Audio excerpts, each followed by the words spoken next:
Welcome to the Infernal Brotherhood's Willow series. My name is Adam, and today I'm joined by the author and game designer, Alan Varney. Now, you've been hearing me call out his name out these past weeks about the Willow videos that we've been doing on this channel. As the author of the Willow Sourcebook, thank you so much for joining me, Alan. How are you doing tonight? Very glad to be here, Adam. I'm doing great. It's such a privilege for me. Not only am I wildly interested in people in creative industries. I'm an art director myself, and so I always just love talking to other creative professionals. Um, Game designing is one that I'm completely unfamiliar with, and so I'm hoping maybe we can have a little bit of back and forth about that as well. But also just the act of fleshing out worlds that maybe are a little bit sparse, maybe don't have a lot of meat to them, that it's kind of incumbent upon you as a writer in order to sort of flesh out. Before we get to all of that, though, I would like to ask you, what got you into writing and game designing? Like, what was that entryway for you like? Oh, well, this was far back in the 1980s. Yeah. It was a multiple generations past of technology and of design and of industrial change in the business. Yeah, it's been a long stretch, shall we say. I started out playing board games, these little SPI historical war games, and spent a whole bunch of money on those and didn't have anyone to play them with. And then I thought, well, if I want to get all the money back that I've spent on all these games, I should design one and sell it. And so I designed a game called Necromancer that Steve Jackson Games published in 1983. And then Steve Jackson invited me to become an assistant editor at his magazine Space Gamer in Austin, Texas. Oh, wow. So I worked at Steve Jackson Games for 2.5 years and then went freelance. And I did quite a lot of work for TSR and for West End Games and a whole bunch of other companies that are now basically dead. Yeah, I'm not sure if they're forgotten, but they're definitely certainly not forgotten. okay. I mean, the crazy And fans of us are, we all love that stuff. We love the history of the games that we're sort of obsessed with. I was doing some work for a game called Paranoia that was published by West End Games at that time. The fellow who ran West End Games was a longtime game designer named Eric Goldberg, and he landed the Star Wars RPG license for West End. That was the first Star Wars role-playing game. I played that. And so when he left West End, he kept his Lucasfilm connections. And when Willow was coming around the bend, he got the license in his own right to do Willow gaming products. And he and his longtime partner, Greg Kostickian, design partner, did the Willow board game. Yeah. And he brought me aboard to write the Willow Sourcebook, which is a role-playing source book. Now, at the time, we understood that it was everybody involved, from the publisher on down, understood that it was only very technically a gaming source book. We were targeting fans of the movie or people who are interested in the movie and its setting, and we all just were trying to wrap as thin as possible a wrapper of gaming stats around the source book material. And so it was very much targeted toward a general audience, and then there were little stat boxes at the end of each entry. So I was just saying, can I ask you about that really quick? Yeah. Because it seems clearly it was directed towards Dungeons and Dragons type of a game, with the stat blocks that were presented. Was that in mind? Were you able to call out D&D specifically, or because it's in different IP, you weren't able to? It was we were not allowed to mention Dungeons and Dragons. We had no license at that time. Right. At the time, there were unlicensed supplements. This was long before the open game license. It was long before the system reference documents and so forth. And so you could, if you were careful and clever, present unlicensed fantasy role-playing supplements for the leading role-playing system. Right. And wink, wink. And as long as you avoided a certain amount of the terminology and so forth, it was basically considered kind of a gray area. That's great. Yeah, and so basically we came up with a very simplified, generic set of stats and some, generic spell descriptions. You can not say somebody threw a fireball, but you Yeah. can't actually give the same stats as in D&D. Hmm. This would have been about the time of AD&D first edition, and I think second edition was just coming down the line. Yeah. Yeah, this was released in 1988, the same year as the film. Did you have any information about the production of the film in order to fill out this source book? How much of this came down from, the powers that be, in George Lucas's camp versus you just sort of making it up off of notes? Lucasfilm provided a shooting script. It was an actual physical copy of the script Oh, that wow. actually had a serial number stamped on it, so that if it had shown up on an auction site somewhere, they would Yeah. know exactly who did it. I still have that shooting script somewhere. Oh, wow. And then later on in the process, they sent me the manuscript of Wayland Drew's novelization, Hmm. Willow. And that was all I had to work with. Oh, wow. Yeah, it was. I was flying blind there, and I, uh, I put myself into a couple of situations that I realized belatedly were going to be very iffy. If you've read the Willow source book, Oh, and yeah. you know that it advances this idea that the elves have all vanished, and there Yeah. used to be elves around, but there aren't anymore. Yeah. And this was not in the script. It was not in the novelization. And I just thought to myself, when the book was already about to go to press, I just thought to myself, if that movie comes out and there's just an elf in the background of Yeah. some bar scene, it's all going to be ruined. But I dodged that particular book. Yeah, I could have swore the novelization talked about one of the Nelwyn characters, Von Car, and I know you extrapolate on this in a great deal, but I could have swore it was mentioned that he had run across some bearded elves or something like that in the novelization. So I don't know. That's wild that you had did it have to get the information that you created have to get approved by Lucasfilm? That was a somewhat troublesome process early on, because I was getting feedback on my earliest entries from both Eric Goldberg and his organization, and also it seemed like everyone up at Lucasfilm, from the secretaries on up to the top. And I said to Eric, this is not going to be practical. Yeah. And so fortunately, he started running interference for me. Oh, And nice. in the event, they actually provided very little feedback of any kind, positive or negative. So it was very much the book that I wrote. It was in almost every respect uh, pretty much exactly what I put down on paper. Wow. So that's amazing because you made this indelible mark on the world of Willow with That's a very really, flattering way to put it. but I mean, when we think about what we have, we got the film, we got the novelization, we have the Willow source book. Like that's, it's going to be, ultimately we had a trilogy that was released after the fact. But again, that was all after everything that you had already written. So it could easily have been incorporated into it. And that really expanded the world immensely as well. So I didn't find any contradictions with what you had created at all.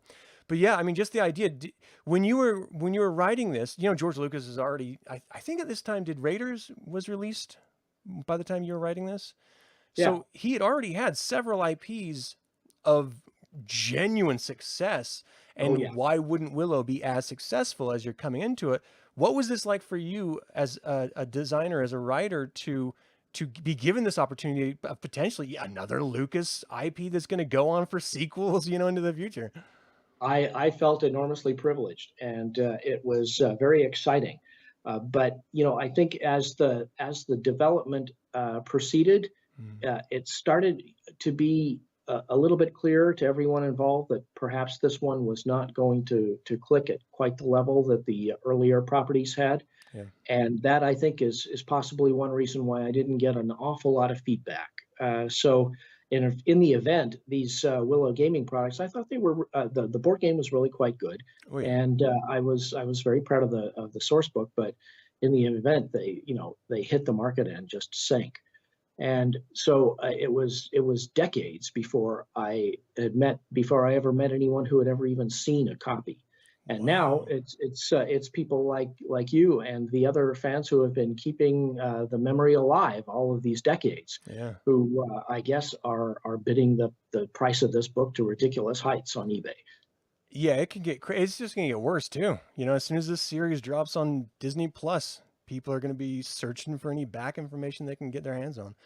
I'm I'll not be selling my interested to copy at all. I wonder if they would ever do a re-release of the like of who? the Willow source book. Yeah, I well, who? stranger things have happened, and now that it's all owned by Disney, Yeah, I can hardly think of another transnational corporation that's more adroit at recycling past material. for sure. So I if there is any potential avenue or money to be made, I'm sure they will find a way. Yeah, for sure. Yeah, they're known for the vault. I Yeah, mean, intentionally pulling stuff back and then re-releasing it. yeah. Oh man. That's really fascinating. I always assumed that George Lucas had his fingers in everything. I mean, especially like West End games with the Star Wars IP, and the comics and the novels and everything. Like, I just assumed that would have extrapolated out to everything Indiana Jones and everything Willow as well. Um, I assume he was pretty busy. yeah, yeah, well, yeah. I'm still sort of just blown away about the freedom that you get. So did you, question here from William in the chat. Thanks for joining live, mine. Um, did you pull any of the information just, from your own real life experiences or gaming experiences, or just, where did you come up with some of the information? I was kind of inspired in the same way that Willow, the movie, actually, draws from a very rich well of folklore and tradition. I was really trying to tap that same well. I was trying to come up with a sense of a fairy tale world Hmm. that was very clearly conveyed in the script and in the novelization as well. But I did take a somewhat more, shall we say, historical tone, I guess you could say, in the writing. I tried to kind of phrase it all in a rather objective, sort of detached, serene, 20-mile altitude view of all of this history Hmm. that I thought would fit better with a role playing source book. The idea that you would be using this material for your own purposes, and it was sort of an amusing kind of tone to take, and it was I was obviously disappointed when the movie did not do well because Yeah. these role playing books at the time were actually furthering the Star Wars universe, for example, Yeah. in a way that is only starting to be appreciated now. That what we think of as the Star Wars expanded universe, the kind of stuff that you cover on your podcast all the time, Yep. a great deal of that originated in the Star Wars role playing game from West End.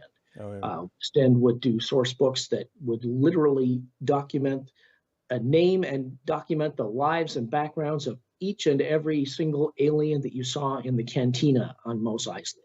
Every one of those characters, everyone who had any screen time at all, Yeah. had some kind of backstory and stats and role playing tips. All of that became, over the course of West End's license, 4 or 5 or 6 years, that became a very, very rich background. Hmm. And it was only later that the novelizations and the comics and so forth sprang up and kind of drew on that.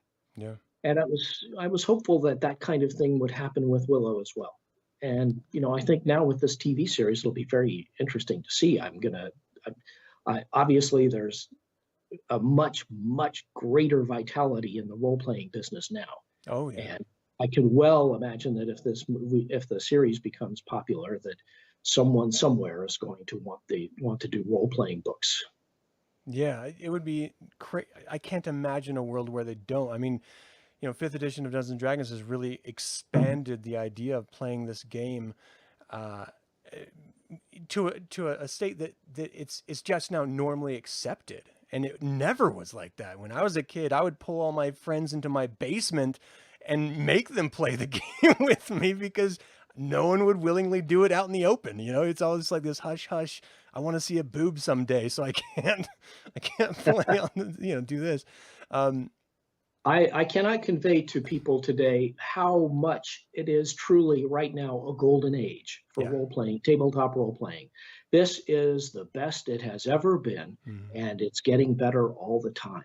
Yeah. And there's always going to be discontents and there's going to be issues and drama, but the general opportunities that are available now for players and game masters and designers and publishers are all vastly larger and more enhanced than when I was starting out in this field in the 80s. So it's Mhm. been tremendously exciting to see it develop, to see whole new generations of designers come up, and a vast new diversity of viewpoints that I think is incredibly encouraging. Mhm. And with the funding sources and the publishing outlets now that are available, it's never been a better time to be a Yeah. role-playing game designer. Oh man. Can I ask you, let's step back in time just a little bit, because when you were sort of, I don't know how in depth you went in planning your career path. But I mean, when it comes to game designing, you came in the 80s. That was when it was really starting to come into what we would think of as the golden years, because, TSR was, healthy like for the only time in their career in the company's lifespan. Dungeons and Dragons was sort of exploding, not anything like it is today, but in the time, Yeah. it was just a big time for gaming. But not having really a super vital, a powerful industry before that time period when you were coming in and playing it as a kid, and then certainly seeing where it went after it for a number of years. Were you ever worried that maybe this was not going to be a good career path? Well, I don't know that I ever had a path in mind. I really more or less lurched from every assignment to the next one. I was all just a continual hustle. Yeah, I will say that I'm as a being a freelance writer in that time was kind of a tough row to hoe, I bet. and I managed to make it work for most of 25 years, and I feel like that in itself was a non-trivial accomplishment. Not at Uh, all. and Yeah. being able to work on all of these different properties was fun, and it was always something new all the time. And it was also, of course, very. I felt excited to be around the figures that have since become legendary. I only met Gary once, but I did hang out a lot with Greg Stafford Yeah. and Greg Kostikian in his glory days, and many of these other designers at Gen Con, back when Gen Con would draw 2,000 people, Right. and you could actually hang out and party with people. That was it was so interesting to see the new design approaches that people came up with.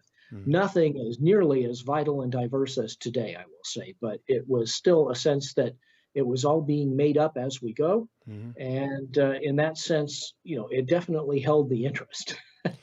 And so uh, this, I think, leads back to this idea that those kinds of new opportunities and those kinds of new developments and design thinking that nobody has thought of before, mm. all of that is happening again, all over again right now.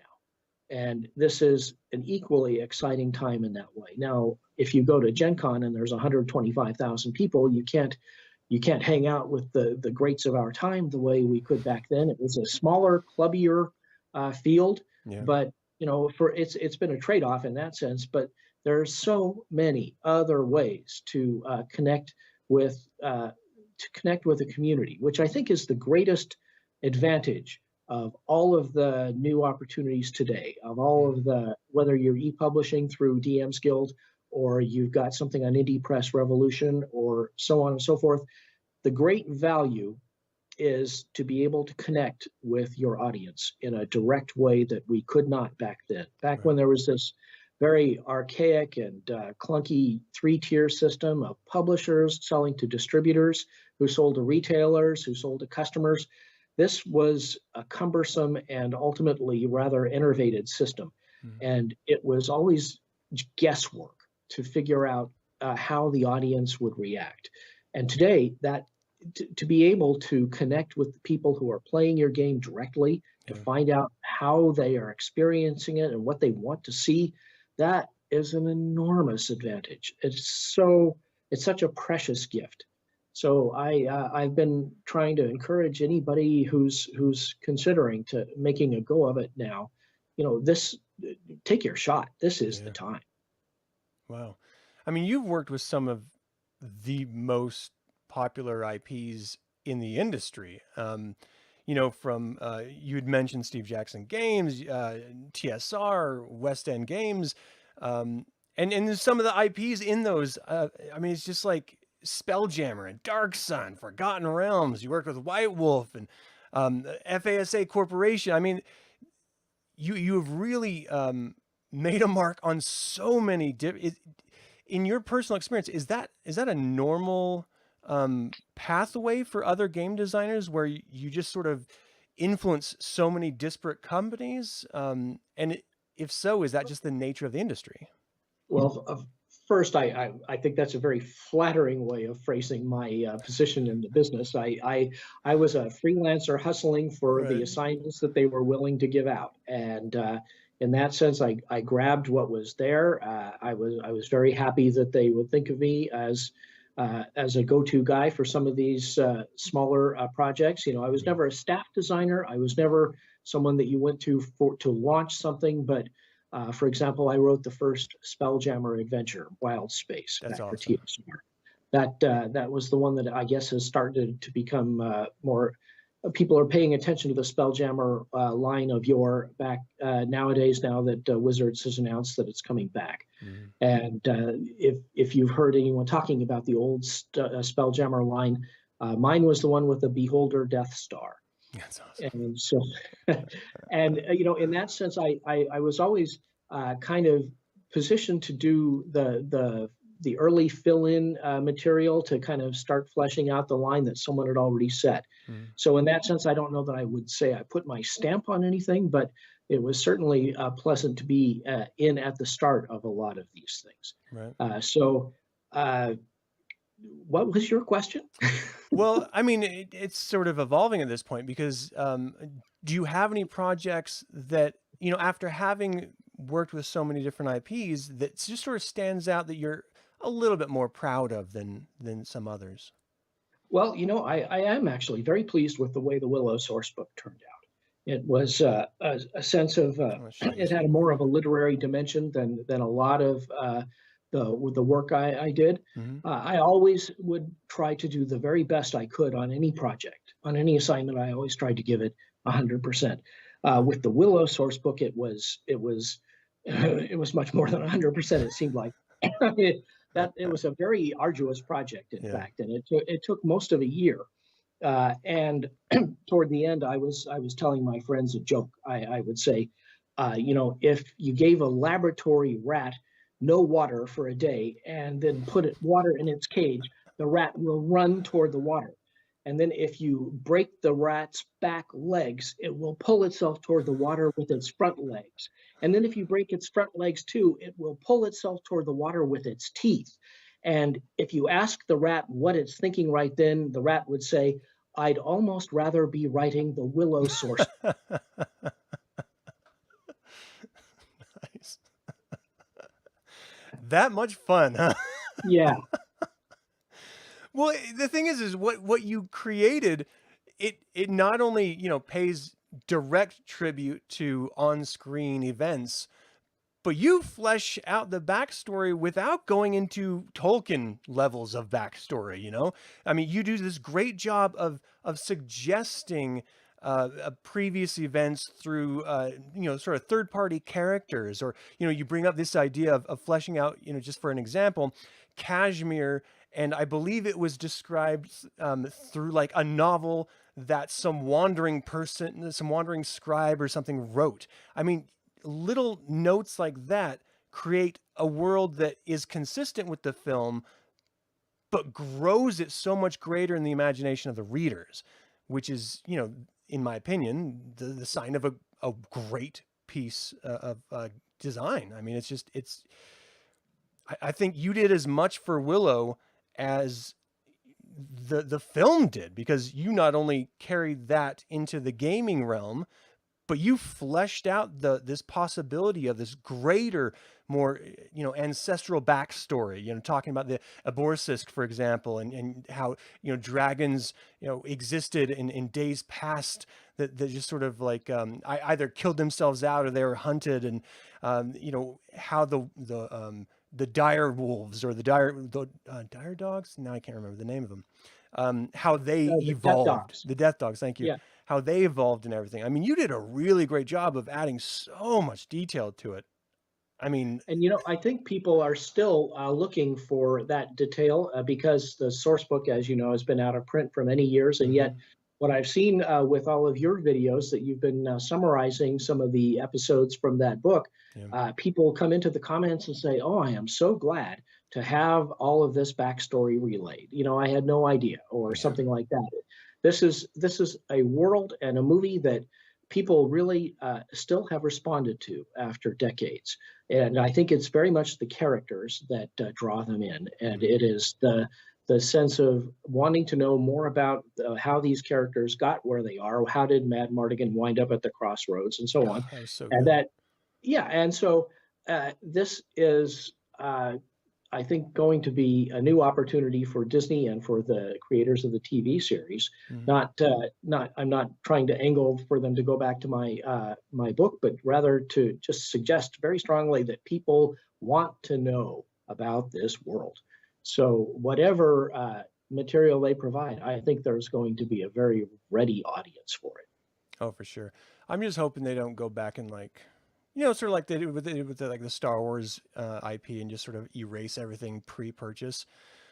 I mean, they bring Well, bits of it back, but the thing about these intellectual properties and expanded canon and so forth is that it's inherent in the nature of these properties that they are going to evolve and adapt for each new generation, which is yeah, exactly the way it's supposed to work. I mean, you're supposed to have a Superman and a Batman and a Spider-Man that reflect your own current times and values. And right, those characters need to keep going and evolving and changing in order to better reflect the society as it adapts. Popular culture has been doing that for hundreds of years. yeah, And so it's it it can be frustrating if you've really had an emotional attachment to a given property to see something declared non-canon, but it is still, I mean, it's not a personal assault upon the, right, the the earlier fan base. right, It's simply an attempt to continue to make the property more relevant to people who are coming to it now.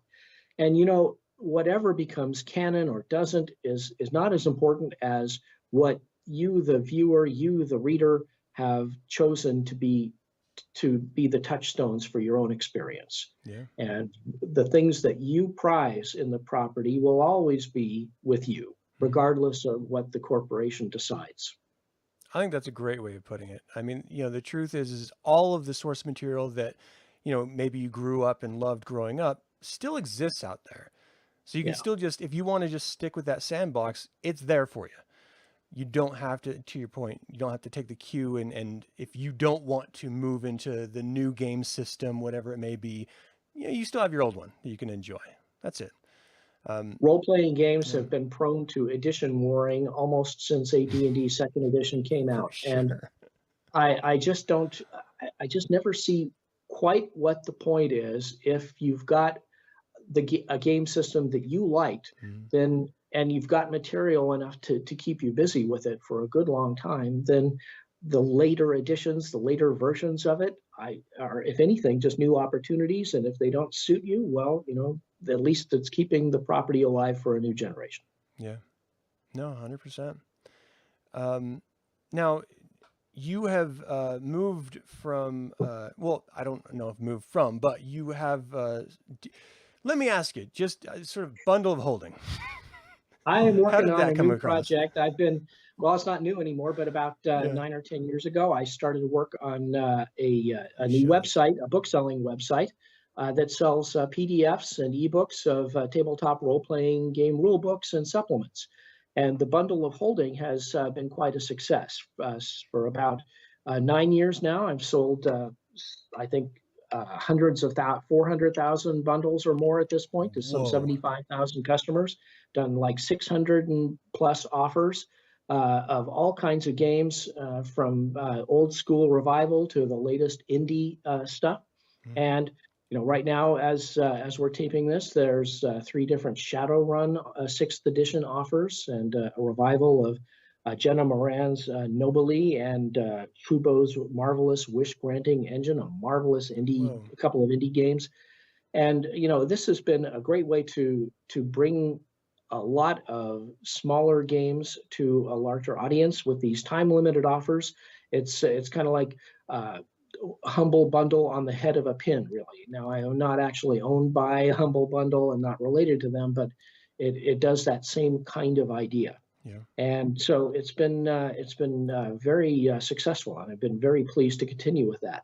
But I have also been dabbling with some design ideas, and have actually started to work together with my wife Beth Fiske on a new new D&D open game license supplement. We're really? going to be working on a project. We're writing a project right now that it's a supplement that's based on expanding the existing Magnificent Mansion spell from D&D, such that you can develop your own mansions and your own sanctuaries and so forth, with all kinds of different rooms and features and perks.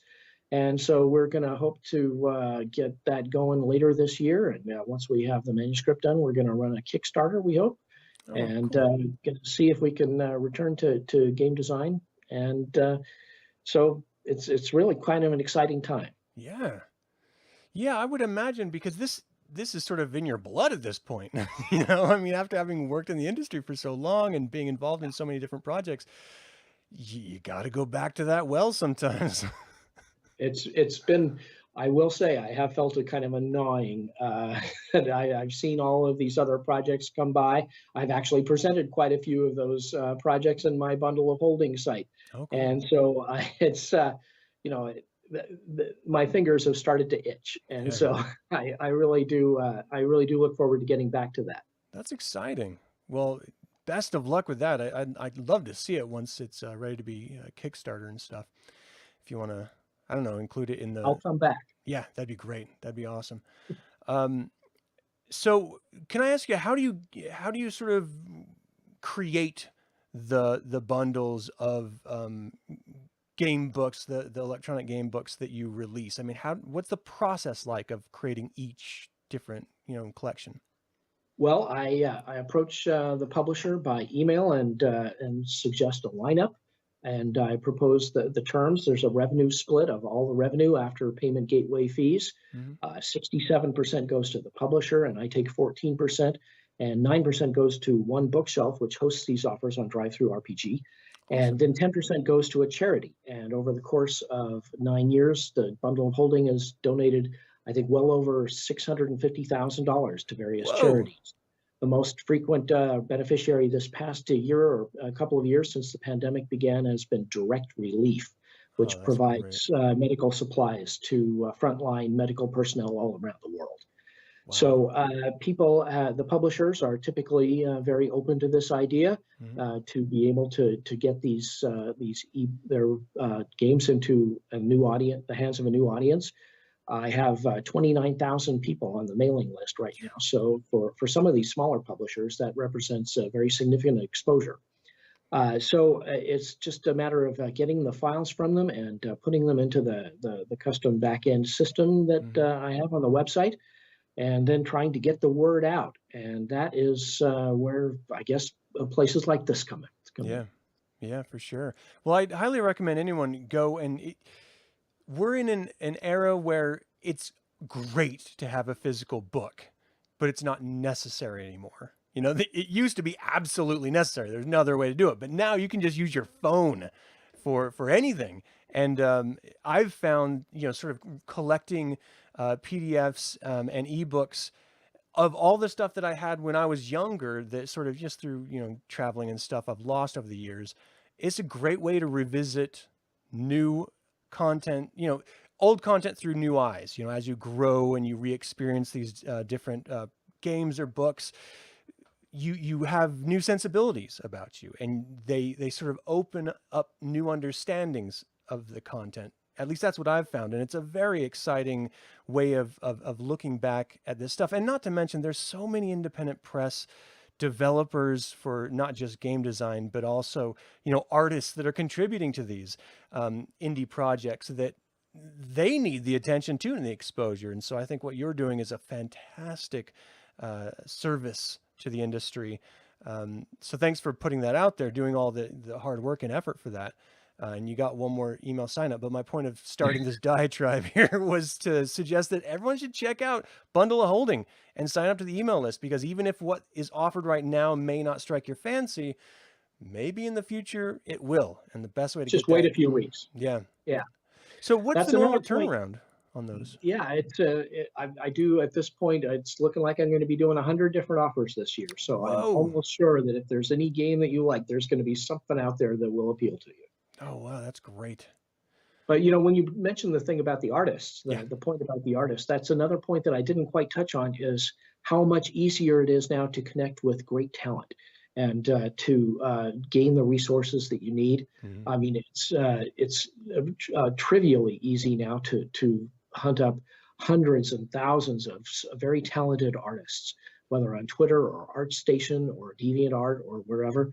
I feel like there's so much vitality showing in so many different aspects of this field, and the streaming situation has also continued to evolve. Yeah. That is, I think, perhaps the most exciting area right now, is developing the whole language of streaming and the entire arsenal of very talented players that we're seeing in so many different productions. It just goes back to what I'm saying before, what I was saying before, that this is a golden age. Yeah. Yeah. Well, it's really exciting to see where it's going, you know, from someone who doesn't get to the table as much as I would like. You know, sort of as you get older, life gets in the way, careers get in the way, but it's something that I'm so glad is out there still, because you know, my kids are getting into it. My son is a big D&D fan. He's going into the service now.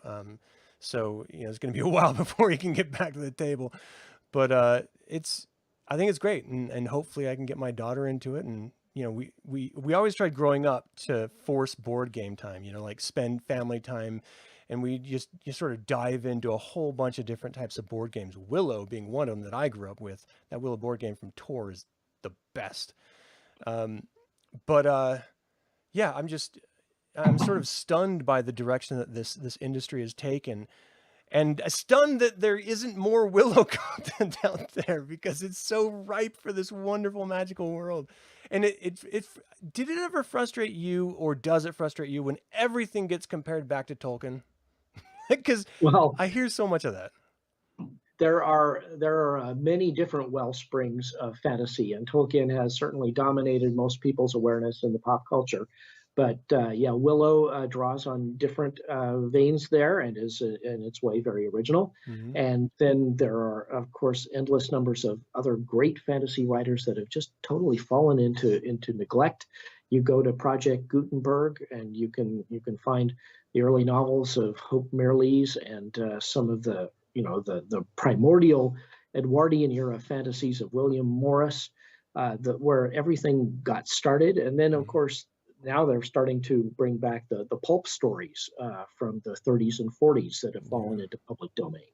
So it's going to be an easier time for those who are interested to try to find the well springs of the traditions that that had their influence in their time, and then perhaps have kind of fallen into some neglect. But there's a lot of good material there. I think it's inevitable that it will surface again. I'm really glad that you brought that up. Gutenberg.org is amazing. It's all public domain works that are, and it's everything. You know, you're going from, you know, Nietzsche to Tolkien. I mean, not Tolkien, but Twain. It's got Mary Shelley. It's got Bram Stoker. I mean, they've got literally, you know, just an incredible vast history of literature on that site that, you know, small presses are just trying to resell you when you can just go and download an ebook, literally the ebook right there, or just read it right on the website. It's such a great And resource. some of your international audience might be interested to know that there is an Australian equivalent of Gutenberg, Right. gutenberg.net.au, where the copyright laws are somewhat different in Mhm. Australia. And so as a result, they have posted any number of extra additional books that have gone, that would not be in copyright under American law, but are under European and Commonwealth law. And so Mhm. you can find, George Orwell and a lot of other great authors from the 30s and 40s there. So Yeah. Gutenberg.net.au is perhaps an even greater treasure trove. Yeah, I think I got a Lovecraft book from there that was like from his, you know, Weird Tales days or something. But Robert E. Howard, all of those Conan stories are yeah, there. Conan stories. that's great. It's there are fascinating byways to explore pulps that you've never heard of. The so-called the Purple Empire epic of Operator Number 5, which has been called the War and Peace of the Pulps, a 13 Oh novel and wow. sequence from the 40s that no one remembers anymore. There's dozens and hundreds of stories of that kind that are still waiting to be uncovered. And many of those would have been of the kind that George Lucas read when he was inspired to do Star Wars. Yeah. Edmund Hamilton and some of the great pulp writers. There's many sources for Star Wars, and for Willow, it's not quite as easy to spot the influences, except it's much more fairy tale oriented. Yeah. But there's a lot of good fairy tales out there as well. For sure. And that's another one. I got all of the Brothers Grimm fairy tales on the Gutenberg site too. So it's all Blind out for there. fairy books, yes. Hmm. This has been a lot of fun. Thank you so much for coming on and having a conversation about this. I think you're doing good work with this site, with I your appreciate it. YouTube channel, and I wish you every success. Oh, thank you very much. Where can the good people watching find you online? What's the best places they can connect with you?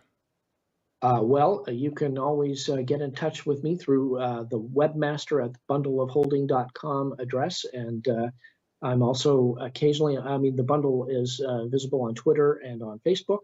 So, and then I guess nowadays there's a subreddit as well. Oh, okay. So those are all available on the website, bundleofholding.com. That's great. Well, thank you so much again for your time. I genuinely appreciate you taking it and spending some time with us. And thank all of you who are watching this live. Thank you. Or after the fact, we appreciate your time and attention. If you would like to support this channel, of course, subscribe. Jump over to bundleofholding.com and sign up to the newsletter. And if something strikes your fancy, pick it up. And until next time, until we can, the Infernal Brotherhood can convene again, my fellow scruffy-looking nerfers, may the Force be with you.